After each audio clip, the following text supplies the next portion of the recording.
Fumes and high petrol prices could be a thing of the past within a decade. An Australian inventor has developed an engine powered by nothing more than air. Angelo Di Pietro is in a spin, adapting his air-powered engine to everything from buggies, cars and even billy carts to demonstrate its power. Our engine is 1/7 the width of a piston motor. We develop more power and we are a lot more efficient. The simple invention is powered by air, easily and economically compressed using electricity or even cleaner energy such as solar power. Most importantly, it has no emissions. Melbourne's biggest market jumping at the chance to trial the engine in its fruit and vegetable carts, until now blamed for unbearable pollution. But there's something we have to do from the point of view of occupational health and safety. The smell and the fumes will disappear, and it's much better for sale of fruit and vegetables. Apart from the environmental and health benefits, the expense of running the air engine is also low. Mr Di Pietro estimating it would cost little more than $5 to travel 100 kilometres, much more efficient than petrol. You need to search for petrol, you need to pump it out, you need to transport sometime halfway around the world, refine them, take them to the petrol station and so on. Hey, we got the air around us. He believes within a decade his invention could be used to power not only cars, but boats and even buses. Kelly Morgan, 10 News. The French Riviera got in common with Melbourne.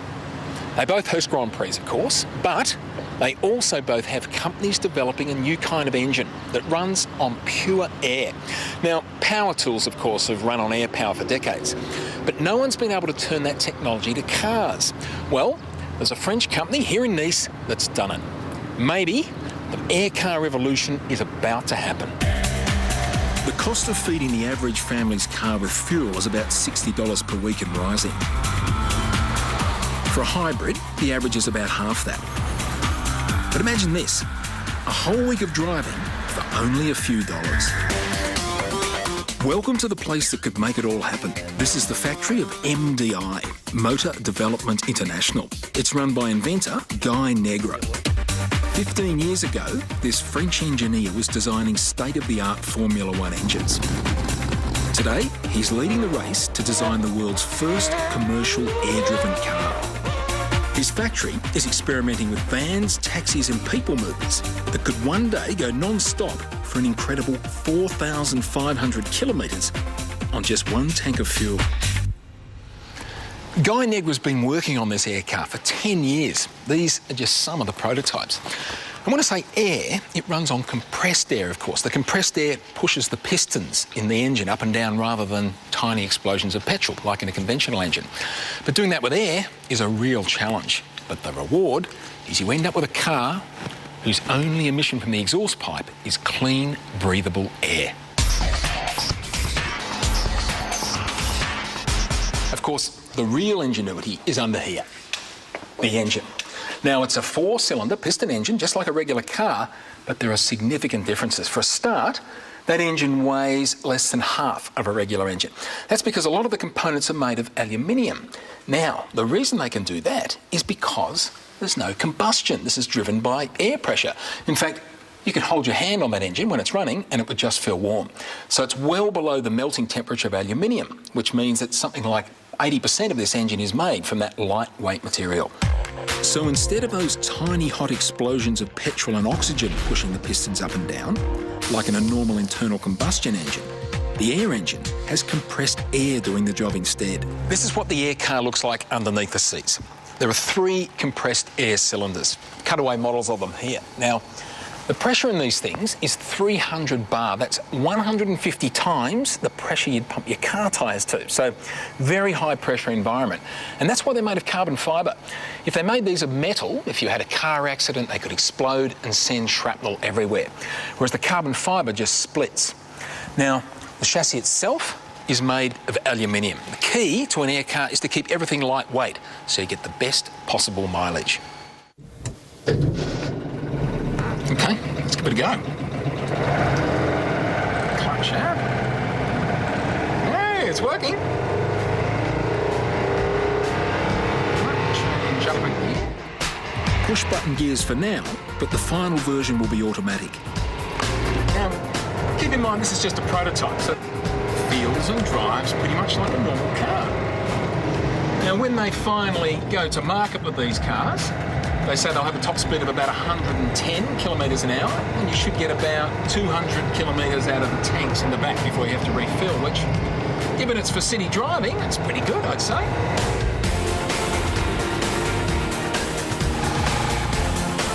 The car could be refilled from a compressed air service station in just 3 minutes. Or plug it into a power point at home and the onboard compressor will do the job in 4 hours for about $2 worth of electricity. For country driving, they plan to use a hybrid engine, so there'll be petrol or even some biofuel that will help the air. So they should get a much faster car and also one that'll get a lot further. The hybrid engine would use a small amount of petrol to compress air as you go. And on just one tank of petrol, you could get from Brisbane to Perth or from Los Angeles to New York. How's that for fuel economy? MDI plan to have their first cars on sale in Europe by next year. Engines will be available in 2, 4 and 6 cylinders, with car prices starting from less than $15,000. Later in the show, the Melbourne, Australia part of the story. The backyard inventor with his own air engine, and it's a little beauty. Earlier in the show, we showed you how one man's passion for air could save us a fortune at the petrol pump. Well, 16,000 kilometres away, a very different air engine revolution is taking place. I'm at the wholesale fruit and veggie market in Melbourne. 6 o'clock in the morning, and as you can see, it's total chaos here. Not the sort of place you'd expect to see the demonstration of a brand new technology.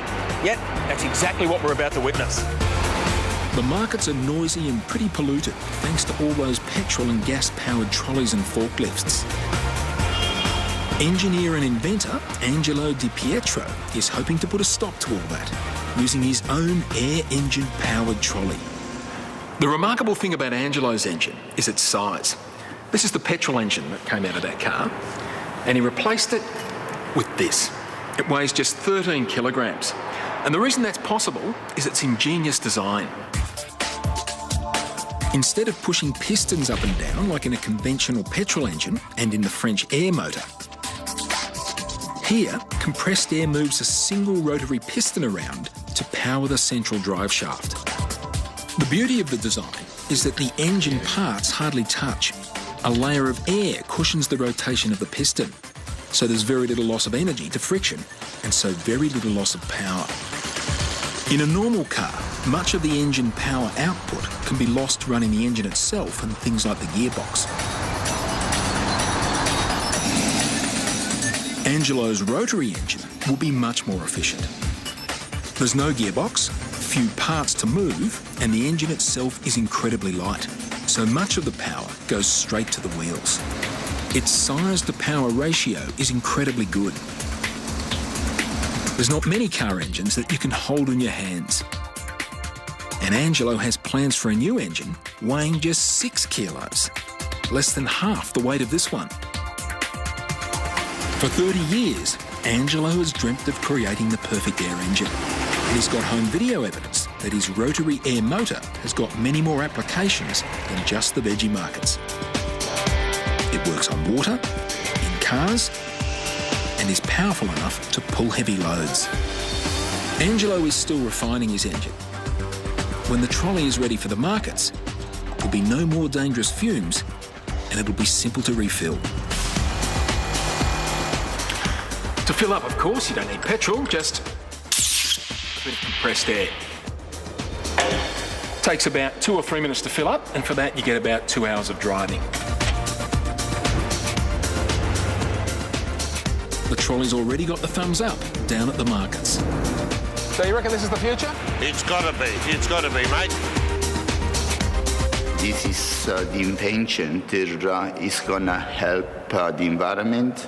It's gonna help the health of people, and it's gonna generate many thousands of jobs.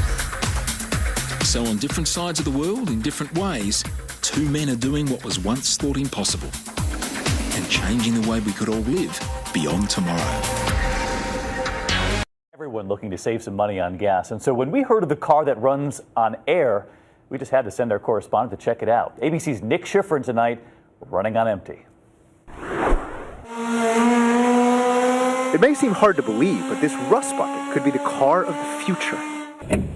So when I look in here, I see a garbage can. Yeah? That's correct, yeah. I see a piece of wood, and I see some random string. I mean, this is totally homemade, right? It is, yes. Oops. Meet inventor Peter Dearman. His car needs no gas, no batteries, only air. Have you ever seen Back to the Future? Oh, yes, yeah. I need fuel. Go ahead, quick, get in the car. I should really have different hair. What emissions will this car produce? It won't actually produce any emissions because it's only air that we're using. We're not burning anything. Here's how it works. When you cool air to minus 300 degrees, it becomes a liquid. If you warm the liquid with the help of antifreeze, it expands back into a gas, powering the car's motor. So, fancy a spin? Range is 3 miles with a tailwind. Top speed's only 30. Look, it's an early prototype, but soon there'll be a more polished package developed by the company that designs engines for McLaren sports cars. In 40 years of inventions in this garage, Peter says this one is his most important. He may just make the old gas guzzlers disappear into thin air. Nick Schifrin, ABC News, Hertfordshire, England. Listen to the distinct sound of this pollution solution. It's a car that runs on compressed air, called a CAT for compressed air technology. It's the result of 14 years of research and development by French engine designer Guy Negre. With the CAT, Negre has created a car that produces zero emissions. The premise of this project was that in order to run a car, particularly in town, you need very little energy. And with compressed air, you can accumulate enough energy to do that. Compressed air has long been used as a power source for various tools and equipment. For car designers, compressed air has been difficult to harness. But now, Negre and his team at Motor Development International have built an engine that they believe will blow the car market away. Within an internal combustion engine, gasoline and oxygen ignite. The resulting explosions create pressure, which pushes the pistons that turn the crankshaft. With MDI's engine, precisely timed bursts of compressed air create the pressure needed to drive the pistons, pollutant-free. Supplying enough energy to power the car requires pressure at 4,300 pounds per square inch. That's more than 100 times the pressure in a standard car tire. Forced inside a tank small enough to fit under the CAT's chassis, it's the formula for a potential ticking time bomb. So the pressure was on the designers to build a tank that won't explode. This is to give you an idea of the technology inside of the car. You can see that under the floor you have some carbon fiber tanks. It has to be carbon fiber on cars because it is very safe. If there is a crash or something, there's no problem with pieces going everywhere. There is just a crack and then the air goes out. The tanks can even withstand the force of small caliber gunfire. Since it's being powered by air, the CAT has a lightweight aluminum frame to keep it lean and nimble. The same care went into the body. The body of the car will be made with fiberglass. Using fiberglass is very important for us because the car will be lighter, and having a light car, you will have more range. In our technology, we won't store a lot of energy, so we have to manage this energy to have a bigger range. MDI has licensed the technology to Tata Motors, India's largest car manufacturer. And Mexico City is looking at the CAT as a way to cut into its layer of smog. Once the CAT leaves the factory, it will need some air. And MDI will need to convince gas stations to play along by installing industrial compressors and air tanks. This is a compressor, and you can use this to fill some high-pressure tanks, a huge volume, and then when the car arrives at the air station, you just have to transfer the air from these big tanks to the car, and that takes just 3 minutes. But airing up can also be done at home. Plug in a compressor that comes with the car, and in 3 to 4 hours, the tank is full. It's now ready to go 125 miles for just $2.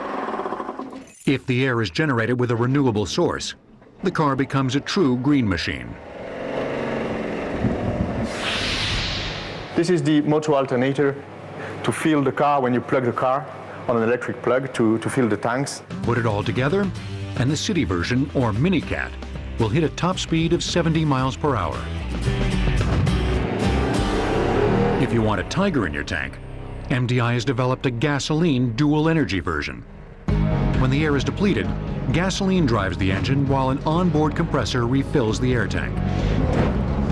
Alternating between the two fuels, the hybrid will hiss along for an amazing 600 miles on one small tank of gasoline. The first car targeted for early production is the Minicat. If you think it looks strange from the outside, take a closer look at the steering wheel. This is why we've put the driver in the middle. Having the driver in the middle, you can put it a little bit more in the front of the car, so you have more volume for the trunk. This is the basic idea. But then also for us, it's more simple to use this car in England and France, for example. There's no problem because the driver is in the middle. Right side steering, left side steering, it doesn't matter. Guy Negre has made a car for everyone. Costs for the cats will range from $7,000 for a 4-cylinder Minicat to $25,000 for a 6-cylinder family car. Negre's determination to be eco-responsible extends to manufacturing as well. We are going to expand the industrial concept we came up with, which is to make cars in small factories located within the market. It is an original concept. It's very important for the economy, for social issues, pollution issues, and the environment. The compressed air car works. Now all Guy Negre needs is the support of the public and the automobile industry. Breakthroughs are always difficult, especially technological breakthroughs, because the industry generally follows the direction that has already been established, and they don't like to see someone trying to change the course. But today, there is a worldwide need to change the course. We do it every day without thinking. Start the engine, drive around, fill up with fuel, pay a lot of money, and then pollute the atmosphere some more.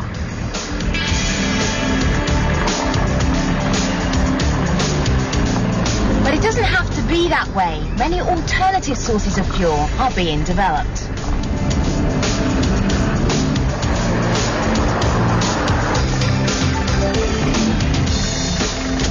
One of them is created out of thin air with an ex-Formula One engineer in the driving seat.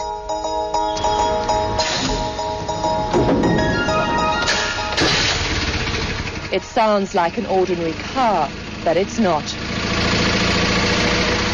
Here in the south of France, inventor Guy Negre says he's developed a car that runs on air. No fuel necessary to power the car to speeds of 110 kilometers an hour, he maintains. Just a whole lot of fresh air, driving an engine that Negre says is zero polluting. A radical concept that he's been developing since 1997. He's taken out more than 30 patents to protect his invention. L'invention, c'est le moteur. The invention is the engine. The invention is in the industrial process. There are lots of innovative things about the car.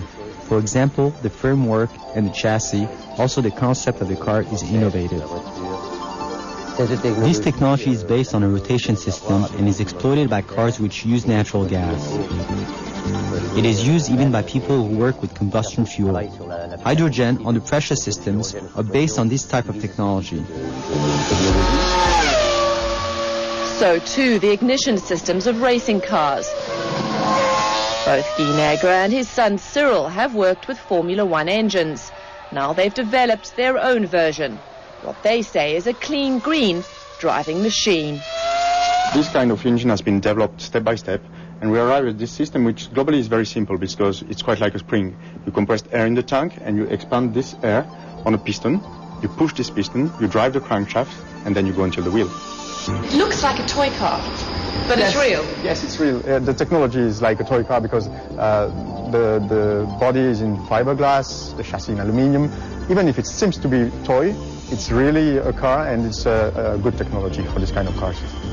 It's designed, says Negra, to be recharged at home or filled up with specially designed air pumps. So, respect to other electric cars or ecological cars, it's a good system to fill it very quickly, because in town you don't need to plug the car for more than a few hours. You just have to plug it on an air station, and like a petrol station, you fill it in 3 minutes. Negra says he's getting a lot of interest from international investors. You can accelerate, and it's very smooth. These Japanese businessmen visiting the factory in France for a personal tour. They're considering buying a license to produce and sell the car in Japan. Already the Negras say they've sold more than 30 licenses to investors from Mexico to Italy to South Africa, all part of their plan to roll out small local factories producing the various versions of their eco car. This taxi, one of their first air vehicles to be developed. Can we go to Nice, please? Paris, maybe. Catching a ride in a zero-pollution cab, quite an exciting prospect. So to the promise of a bus that runs on compressed air. This model built to scale, all part of a design and production process that the team says incorporates creative vision, innovative technology, and a smart business plan. This little zero-pollution vehicle called the Minicat will be one of the first versions to be produced commercially. The team here hopes it'll be on the road by the end of 2004. But it's not just ecologically viable, it's also economically friendly. The price tag is just $6,500. A very affordable price, all because the Negras say they've kept the car simple, light and compact, designed primarily for the city dweller. We've already seen a shift to some extent. The smart car that a lot of people wrote off as an expensive development project that would never gain customer acceptance, that's become tremendously popular over here. And we're seeing more and more of those in city centres where space is tight, where people want to park, and also they want a lot of fuel economy. Protecting the family purse strings just as important as protecting the environment.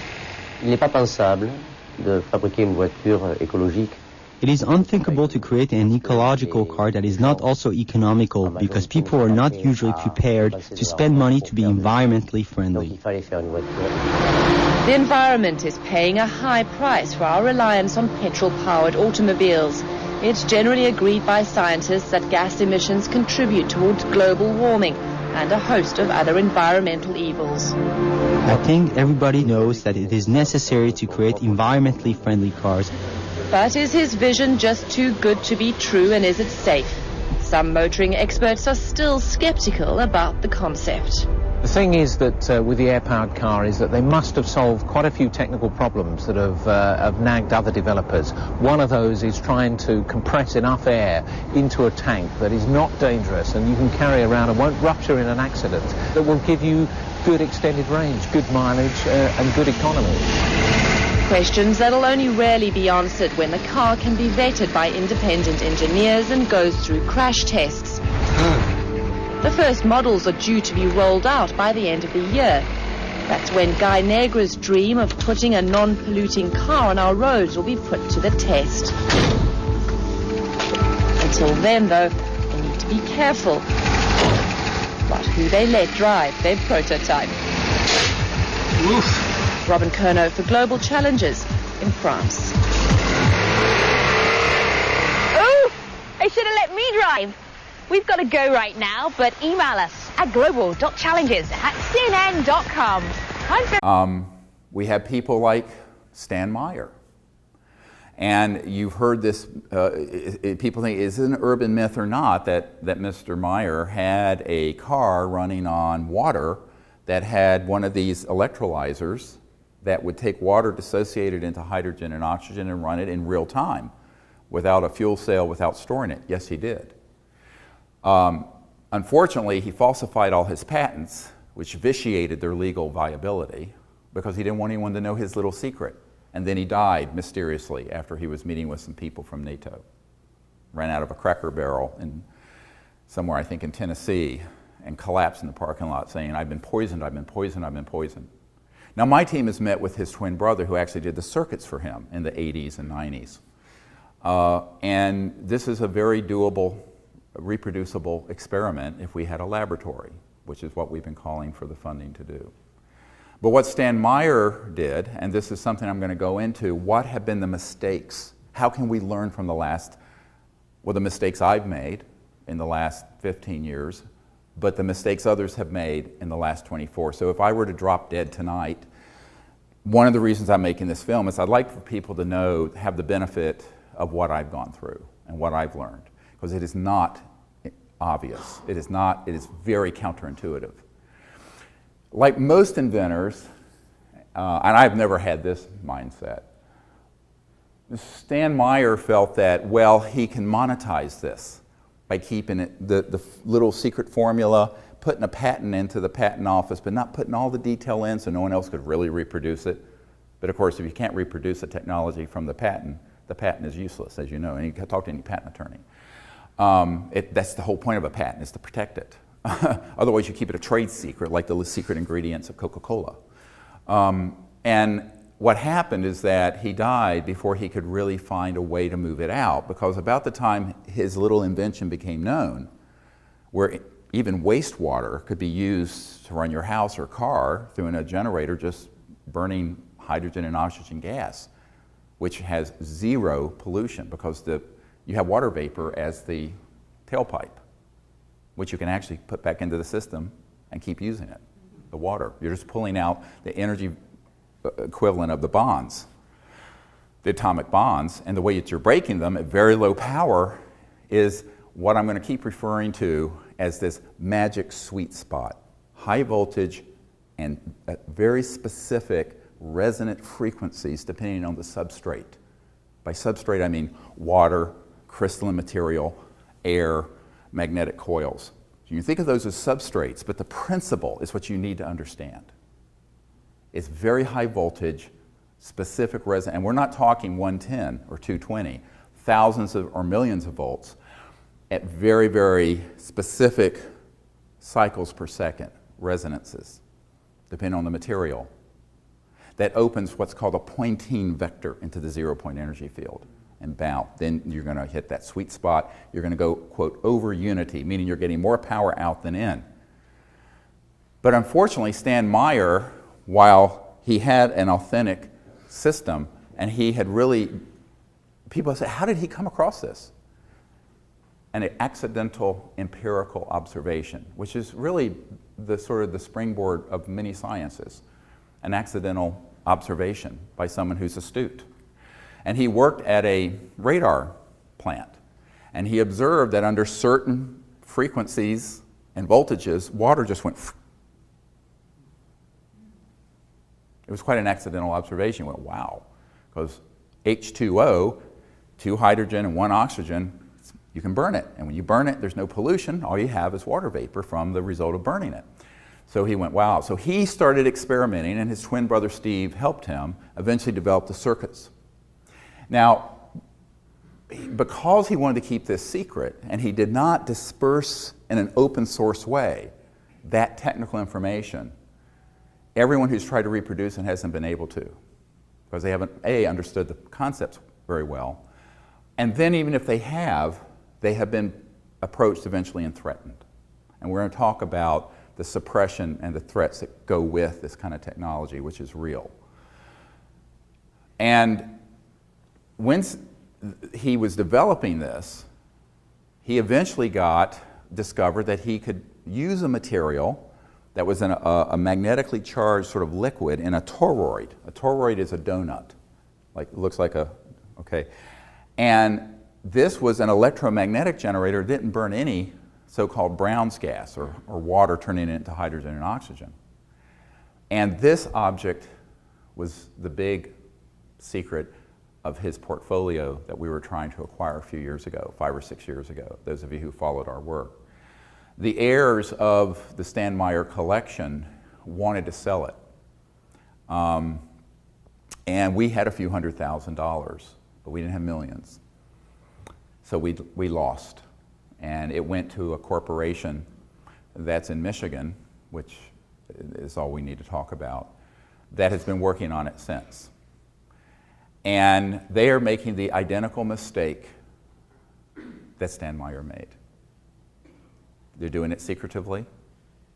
I was recently called in a panic by one of their funders out of the United Kingdom, who stated to me that they had gotten these systems to operate, including the toroid, which means that you have a solid state, basically a solid state system with some magnetically charged material in it, and it'll run your house. Now that device had a national security order slapped on it. And most people, Stan Meyer never spoke of it because he was told, if you speak of this, you're violating the National Security Act and we'll seize it and you'll be in prison. So we knew this from someone who had worked very, very, very closely, because this man who'd worked closely with Stan Meyer said, forget the car running on water. That's nothing. Look for the toroid. So when we went there to the storage facility where all this stuff was kept, it was there. And all the binders and all the inventor's books and all the manual, everything was there. We went, oh, wow. We made appeals to the public. You know, I'm a doctor and I'm doing okay, but I'm not rich enough to just lay out several $1 million. I can't write a check like that. So we did what we could, but we lost. Now, when Stan Meyer had this, of course, he wasn't prepared to go mano a mano with the national security state because he was afraid. I mean, they made it very clear. You're going to prison, and that's that, or worse. At a certain point, after he passed away, that all this stuff, as I said, went into storage. So from 1996 to 2009, whenever it was, a few years ago, it was just sort of, nobody knew what happened to it. Then it surfaced. And we were really trying to do it. The tragedy of today is that in the last month or so, I got this phone call. And I had predicted at the time that that collection disappeared.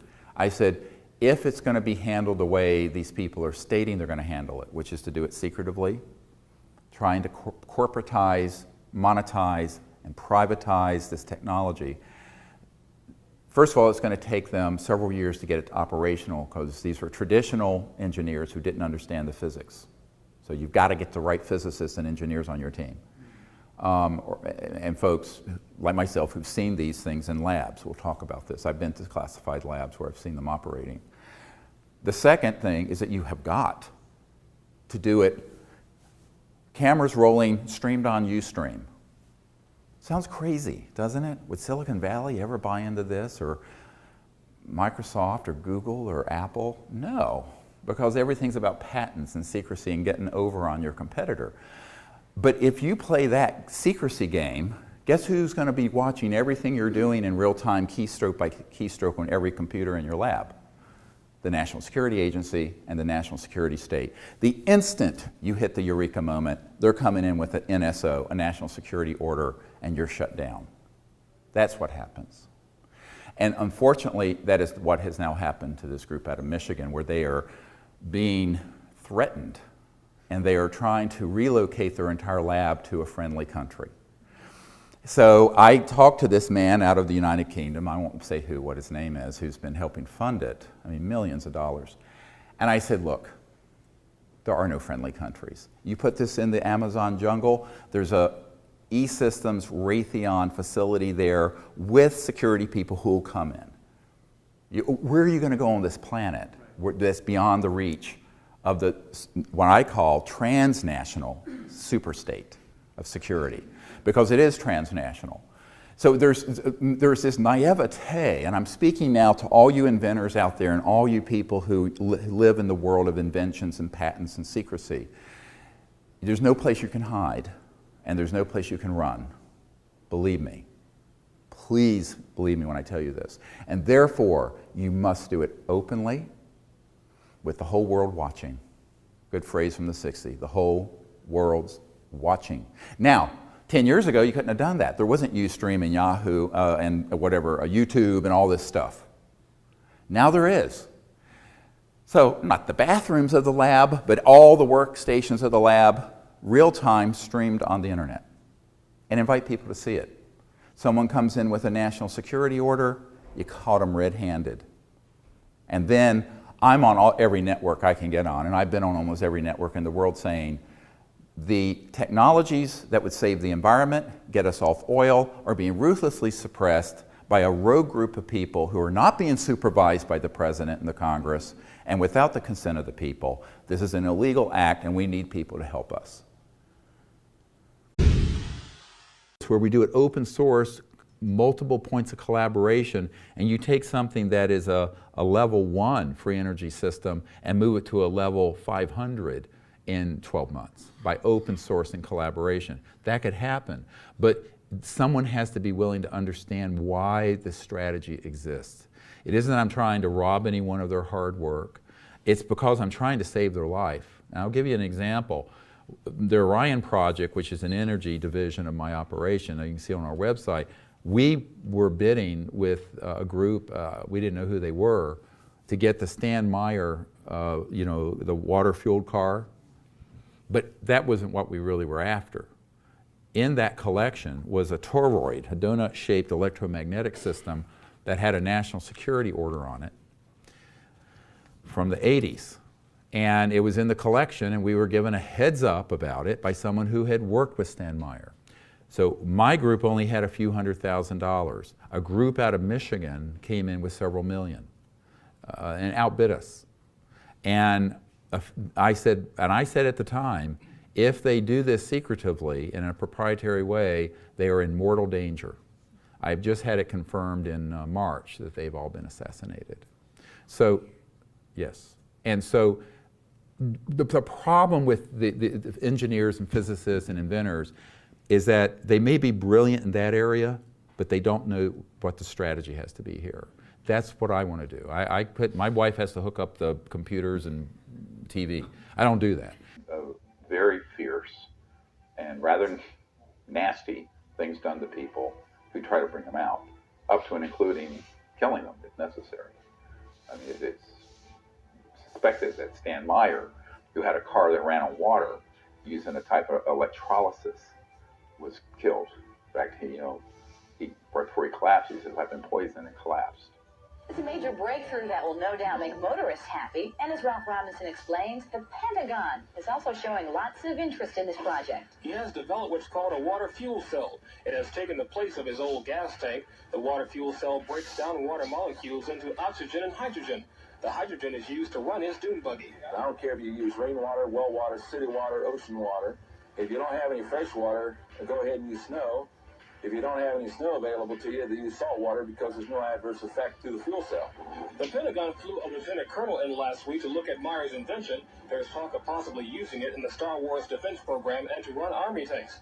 Myers is currently perfecting a water fuel cell for cars. It will cost about $1,500. He says it won't need any maintenance, and you won't have to replace it. And he had other technologies that already had national security orders on them. My group was going to acquire them. It's a very interesting story. It had a toroid, it looked like a donut, that had a national security order on it from the 80s that would run your house. My science advisor and team went to go see this after his heirs made it available for a group to buy. We, at that time, didn't have the resources to get it. An engineering group got it. They were all subsequently assassinated, all of them, except one. One survived. That was up in Michigan. So people don't realize the kind of things that will be done to maintain the hegemony over a fossil fuel based or nuclear power based and utility based centralized energy generation system that benefits a very small elite. And we're talking hundreds of trillions of dollars. If you add up the value of all the oil, gas, coal, nuclear power, public utilities, etc., is hundreds of trillions of dollars conservatively. And for that, you run into a big buzzsaw. So I think people, a lot of these industrialists that I've met, or people who are, quote, high-tech, I say there is no high-tech out there. Our civilization has no high technology yet, except in a classified project. The things that are the fundamental energy and power sources that would run a planet properly. So we're a level 1 civilization, peaceful, not destroying the environment. Those have been viciously suppressed for 100 years. And so I've often called this the lost century, where there's an entire century of lost evolution, technology, social development, economic development, et cetera, and so on, because of these big, corrupt, fascist industrial interests. And it was like that in the late 1800s, early 20th century, the time of Nikola Tesla, and it's true of that today. That dynamic has not changed. And that's what we have to make. That's the big change that has to happen. One of the big changes. It's one of the big ones. And that's why we have to do that. Now, Elon Musk had a partner who co-founded PayPal with him, named Peter Thiel. And he wrote a book, From Zero to One, where he talks about this and mentions, I think in the book, he talks about that in 1964, you could fly from JFK to Paris in the same amount of time on a jet as you do now. So how is it from 1945 to now, there's nothing? The minds of humanity have come up with nothing? Think about it. Everyone stop for a minute and meditate on that for 1 second. That's just not possible. So this is why a very mainstream group called the Federation of American Scientists put out a research paper in 2010 that said there were over 5,000 patents that had been confiscated under national security orders, many of them dealing with energy. These are big macroeconomic issues where you have a few big powerhouses, multi-trillion-dollar consortia that are wanting to keep the status quo, and then they have the national security state or the patent office be their lackeys, their shills. And so this is a dynamic that I think has to change, and we have a plan to change that. But it's difficult because the big mistake everybody makes with these technologies, they think, oh, I'm going to build a better mousetrap, and that means that the world is going to beat a path to my door. This is what every inventor I've met thinks. The flaw in their thinking is this: before the world finds out about it, Murder Incorporated, as I call it, is going to find a path to your door. And they're going to confiscate your device, and if you don't relent, they're going to confiscate you. And you'll be in prison or you'll be killed or whatever. So you have to find a strategy around these jackbooted thug fascists. I'm very blunt about this. Let's not you can't put lipstick on this pig. That's who and what they are. And meanwhile, the earth is about to flip upside down. Literally. We're doing so much biosphere damage. And that's one of the big pressing issues of our generation.